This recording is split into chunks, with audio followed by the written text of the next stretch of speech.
In this video, we're going to take a look at various selection techniques, the layer mask, adjustment layers, and filters. So we're going to take a look at the most simplest, easy background to eliminate. And we can do that by the magic wand tool. So there's multiple ways that we're going to do selections today. I'm going to show you a few different ways.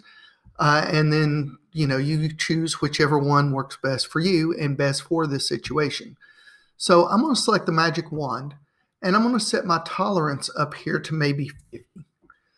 And then I'm going to click. And notice when I click, I'm getting this area right here. Let's take a look real close.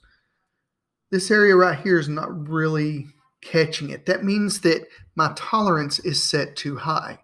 So let's drop it down to 25 and try again. And as we see now, that's a much better selection around everything. So that is one way that we can do a selection. Another way, and the most time consuming, is to use the Lasso Tool. So we can use the Lasso Tool, and there's a trick to the Lasso Tool to change it from a regular lasso to a polygonal lasso. So what you do, and follow these directions pretty closely, is you click first, hold down the Option key, then let up off your mouse button. So again, you click and hold the mouse button, hold down the Option key, let off the mouse button, and it becomes straight. If you hold down the mouse button, you can curve, let off the mouse button, keep it straight. The key is to hold the Option key down until you're done with your selection. Then you can let up. So if I was going to select this, and this is the way we did it in the old days, you come in close, I would click and hold my mouse button, hold down the Option key, and come around through here. And the reason I'm zoomed in is because when I zoom out, it will take, all of these straight edges won't be straight. So again, Option key must be held down, and you get that. If you want to curve, you just hold the mouse button down, let up off the mouse button for a straight line. So again, click, hold down the Option key, let up, straight lines. To curve, just hold down the mouse button and you can curve. The other thing is, let's say that I've got a nice selection here, and I'll just use this, and I can see that there's areas here that aren't quite right. This is where you learn to clean up. So the Shift key, notice that the cursor now has a plus next to it, will add to the selection. So I can come in here and clean up my selections if it's noticeable. Only do this if it's noticeable at 100%. Okay? Let's say that this area here didn't get filled correctly. And I need to, whoops, I didn't mean to do that. Hold on. There we go. Didn't get filled correctly. So I need to subtract out this area. Okay, now how did I do that? Well, I held the Option key down before I clicked. So before I clicked, I held the Option key down and notice the cursor changes with a minus sign. Then I can click and let up off the Option key and reapply it so that I got my straight lines if I want. And come in here and do this. So I'm subtracting from the selection. Okay, because I've got the background selected, I don't have the plant selected. So that's one way. Now, if I wanted to extract that plant, maybe copy and paste that plant, because I've got the background selected, if I was to hit delete, it would remove the background. Watch, I'm going to hide this layer and the background's removed. But if I want to copy the plant, I've got to select and I've got to inverse the selection or Shift Command I. And then I can copy the plant with Command C or Edit Copy, Edit Paste, or Command V, and now I have a completely separate copy of the plant that has no background. All right, that is a destructive way to do it. So I have literally destroyed this photo. There's no recovering from it. So what I'm going to do, instead of deleting and all of that stuff, I'm just undo everything and go back where I have fill. There we go. So now I've got it here and I want to extract the plant. Well, I'm going to do that using something called a layer mask. So first I'm going to select inverse and it selects the plant. Over here in the layer palette at the bottom, there's this little box with a hole in it. That is called layer mask. And as you hover over it, it says add layer mask. When I click on that, it creates a layer mask. And what that is, the black erases and the white shows. So why is this good? Well, if we look at it, our image is not erased. If we look at our little thumbnail here, we can see that the background is still there. Now, when I click on the layer mask, and you can tell by the 4 lines around it that it's selected, if I click on this, those lines are selected. Make sure the layer mask is clicked. You're working in black and white. And with the selection tool, if you wanted to remove, say, this little stem up here, you would do your selection just like you normally would. You can even zoom in if you want. By the way, spacebar does the hand just like in Illustrator. And I can add to the selection by holding the shift key down and then let up off the shift key and come through here. So I've got that selected. Now I know if I fill it with black, it will go away. So I can go up under fill. And when my fill thing comes up, I can change it to black or the foreground color, either one, and click OK and it's gone. But it's still there. So instead of filling with black, I'm going to fill with white. Watch what happens. It brings back everything, including the background. So it's still there. It's just masked. And that is the power of the layer mask. Common problems with the layer mask. People are trying to use it, and it doesn't work, mainly because they're usually clicked on this image. Make sure you're clicked on your layer mask. Other ways to do it, whatever is in front, you can hold the Option or Alt and hit delete.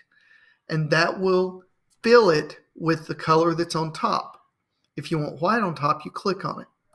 You click this little thing here. Okay? So white's on top now. If I hit Option delete, it fills it back in. Now I could also hit Command delete, or on a PC, Control delete, and it will fill it with the background color. So I could have this set here and go through everything.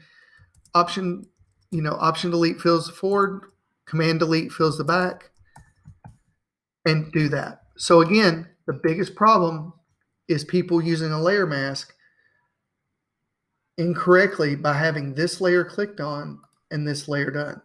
So you've done all of this. I'm going to put a big hole right here, just like that. If I delete the layer mask and tell it not to apply, see, apply layer mask before removing, just delete it, and the entire picture comes back. This is a non-destructive method of working with imagery. All right, so that's one way to do it. Let's look at another. This is my lovely bride on our wedding day. I'm going to zoom in a little bit, and instead of the magic wand tool, I'm going to use a quick selection tool. So let's watch. Look how quickly I can select her hair. Now this is a complex background. If you get outside the lines, hold your Option key down and run over it, and it will go away. And you just let up and keep filling in. So see how quickly I can fill in. See this area here? Hold the Option key down. Boom. It goes away. Hold the Shift key to go around and I'm not holding anything down. I'm just selecting the areas. Super simple, super easy. Look at all that. Look at all that selection already done. Look at that. So if I apply a layer mask to her now, she is now cut out of the background. And super simple. I could even add another background to her. Like, let's say I wanted to bring this background over. I'm going to select all with Command A or Control A, Command C, or Control C to copy. Come over to her, and I'm going to make a new layer. Well, I'm just going to paste. Command V or Control V on a PC, and there it is. And I can hit Command T to transform or Control T on a PC. Depending on the version of Photoshop you've got and whether you have a selection done or not, you can hold down the Shift key to keep it proportional or not. Depends, again, on the setting. And the setting for that is right here. Use Legacy Free Transform. I have that on, so when I hold Shift key down, it will scale it proportionally, just like every other Adobe program. So again, Photoshop preferences, you're looking for General, and use Legacy Free Transform. Totally up to you. Then, just like in Illustrator, I'm going to drag this down below, and now I have this tiny bride next to this big plant. Well, I wouldn't do that, but it shows you what you can do with the layer mask. All right, so that's a couple of ways to do selections. Let's look at a third. Now, Spike, this is our dog, has a ton of hair, and hair is hard to do. So what you want to do is you want to click on like the Lasso Tool. You want to click Select and Mask. And I've got my transparency set to 80%. Normally, it will probably look like this. So you want to set your transparency up so that you can see the dog without the background. And you want to make sure it has plus here. So there's a plus and minus. And you just drag through your object. Now look how it's cutting out the hair. Look at that. Look how simple that is. And it's gotten some extra things here. So I'll hold the Option key down just like in the others. Kind of go over it. Make sure, get that hair in there. Come over here. Get that out. And yeah, look at that. And I can come in here and just kind of maybe switch this to hair. And we'll play with it a little bit. Try and get that hair out. So there we go. So I'm making the selection brush size bigger and smaller by my left and right bracket key. Left and right bracket. So this is the hairbrush. This gets you started. So you come in here and you kind of clean it up. Maybe his nose looks a little funny there. Let's go back to the regular one. But let's shrink this down a little bit. And you want to come in here and just kind of catch that nose there. There we go. So now we've got Spike cut out. We hit OK. It automatically creates a layer mask for us. In some cases, if you're on a background layer, it will do this, and you can add your own layer mask by clicking on it. And now Spike's cut out of the background. Easy peasy. And again, it's the layer mask. So I can, dark takes away, see, because I've got some areas here. I can come in here and zoom in real tight and just kind of fix this up here. And remember, if black's on top and my layer mask is selected, I can hold the Option key and hit delete. And we can zoom out and see it's gone now. And as you zoom out to 100%, it doesn't look as bad. Oh, I made a duplicate. Whoops. So that's 3 different ways or 4 different ways of cutting people out. What do you do after you cut them out? Well, let's take a look at the adjustment layer. So the adjustment layer is kind of neat. What I'm going to do is I'm going to make a duplicate of this. I'm going to right click and duplicate the layer. And I can name my layers if I want. And on the one on the bottom, I'm going to throw away the layer mask and delete it. To this layer, I'm going to go down here to the adjustment layer here, and I'm going to choose black and white. And it will desaturate and decolorize everything except the thing my wife on the top layer, not the thing.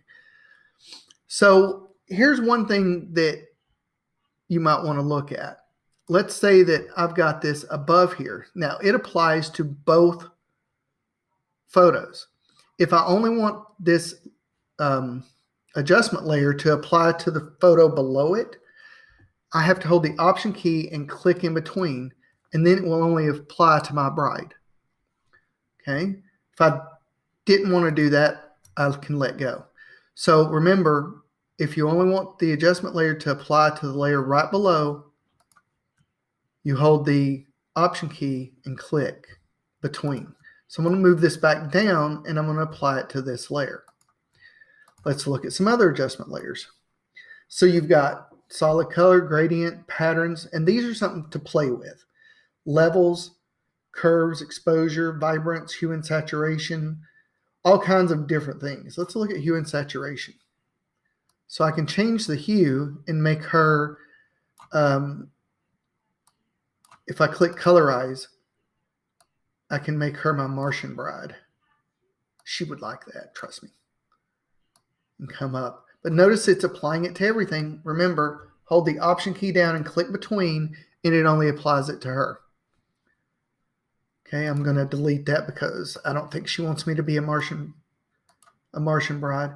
But there's all kinds of things that you can do with it. And again, come in here and play with these and see what you can mess with. Other things that you can do in the FX is you can apply strokes, bevel emboss, drop shadows, things like that. So let's check a stroke. I can throw a black stroke around her, make it a little thicker so it doesn't show those little weird areas. And if they do, you can easily go in there and mask them out. Maybe an outer glow, an inner glow, gradient overlay, and other things. Again, these are things to play with. So the last thing that we're going to talk about is filters. I'm going to filter the background. I'm going to take off the black and white, and I'm going to apply some filters to the background. Under filter, you can find the filter gallery, and you can find all kinds of stuff down through here to play with. Let's take a look at the filter gallery. So this is destructive. Just keep that in mind. So the first one I've got up here, I can actually turn this into a comic book, and what I'm using is poster edges, and I've modified these to kind of give it that comic book look. So see here how I can create a quick and easy comic book. There's all kinds in here, colored pencils, cutout, dry brush. You can do film grain, Fresno, neon glow, plastic wrap, smudge stick, all of this cool stuff. These are very destructive, but wait, didn't I see filters down here? If I click here and go to photo filter, what's that? It's a different photo filter. So if I change it to orange, or change it to anything, I can filter it by the color, things like that. I can feather it. It doesn't really do much, but it's there. So it's a different kind of filter. So if you see that there, it's a different thing. So again, under filter, filter gallery, and you can play with these. Play with the settings, play with all of this. You've got all kinds of things, textures. And if I click OK, remember, I'm just doing it to this layer, not to the layer above. See how that's a cool look? But if I hide this, that photo is destroyed. There's no coming back. So make a copy if you're going to play with the filters. Again, filter, filter gallery, and there's a ton of filters to play with. Patchwork, you can stylize, you can sketch, photocopy, and again, you can change settings, details, less details, things like that. And it's all dependent on one other thing, what colors you have selected here. So if you want a new color, you just click on it, change it to red, maybe change this to a lighter red, and go into your filter gallery. Some filters rely on the color wheels. Oops, I didn't mean to do that. Or the color palettes. So here's the filter gallery again. See, now it's red. Well, if we go up to the sketch and go to the photocopy, notice it's red. But if I come back here, if I cancel and change this to black and white, and I did that by hitting D for default, black and white, and go up under filter, filter gallery, and see now it's black and white. Well, let's go back to sketch and photocopy. Now it looks like a black and white photocopy. Okay, and if we click OK, it applies it to our background because remember we have our foreground taken care of. So that's various selection techniques, layer masks, adjustment layers, and filters. And hope you got a lot out of the video. Watch it again as needed, and have a great day.